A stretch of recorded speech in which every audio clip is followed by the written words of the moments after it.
All right, so I got some pretty exciting news for you guys today.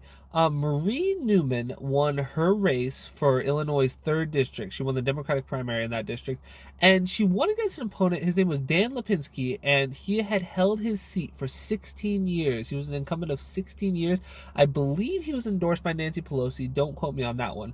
But he was, your run-of-the-mill, established Democrat. He was an extremely conservative Democrat. He held a lot of very conservative beliefs. And Marie Newman beat him. And so why is this significant? One of the reasons is Marie Newman is endorsed by the Justice Democrats. And what the Justice Democrats are is they're an organization that was founded by Cenk Uygur and Kyle Kulinski and a few other people from Bernie Sanders' 2016 campaign.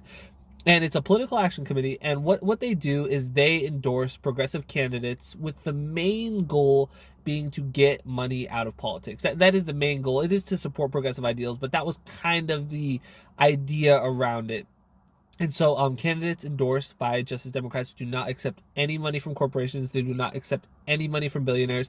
And that is extremely important. I believe that the seal of endorsement from Justice Democrats shows that you can trust a candidate. I really do. I trust their opinion on that sort of thing. And so it is really exciting to have a Justice Democrat win a primary. This is very exciting. This was Marie Newman's second time running, and so it really just kind of goes to show just the importance of kind of building name recognition. She didn't win the first time, but by winning the second time, she showed that progressives a lot of times they are at a bit of a disadvantage because they're handicapped by not taking money from billionaires and corporations. A lot of time in AOC's race against Joe Crowley, she was out fundraised 10-1. She was a 10-1 fundraising underdog, and she still won. But AOC was a brilliant campaigner, and so she was able to do it the first time around. But with someone like Marie Newman, she needs just to get her name out there more, and that was what she was able to do. She was able to run the first time, and I believe she lost by a fairly slim margin the first time, but then she came back and she did it this time. Super exciting. Some of the things she supports, I know that she supports a $15 an hour minimum wage. I do know that she supports Medicare for all. Obviously, she supports getting money out of politics, as she is a Justice Democrat.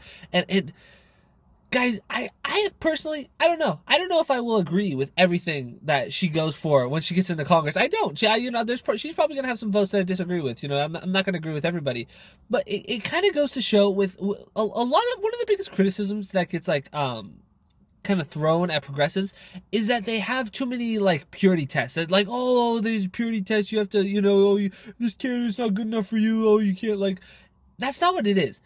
I don't have to agree with a candidate on 100% of issues to support them. I don't. That's not true. But I do have certain standards where if you don't support those things, I will have a really tough time supporting for you. For me personally, you got to be anti-war. You got to support Medicare for all. You got to support a single-payer healthcare system. That is so important. And you have to support getting money out of politics. That is so big. Guys, if we can get money, I really believe that getting money out of politics might be the most important issue.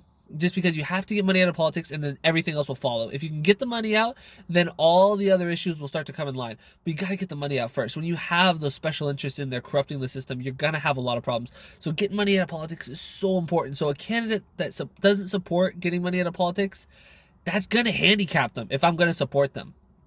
But no, I don't necessarily have to agree with a candidate on every single issue for me to support them. But I do have certain standards that I need a candidate to meet if they want my support. And so with Marie Newman, I am super excited that she won her primary. She is still going to have to win in the general. To my understanding, the opponent that she's likely going to be facing isn't that formidable. It shouldn't be that big of an issue, but we'll see. We still got to give her our support. But it is exciting. It's a little bright spot on an otherwise not great night for progressives. But Marie Newman, Illinois' 3rd district. Look her up. Check her out on Twitter. Probably doesn't have an Instagram, but just check her out.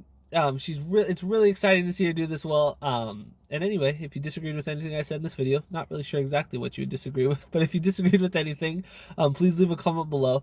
If you enjoyed the video, make sure to like and subscribe, and have a great day.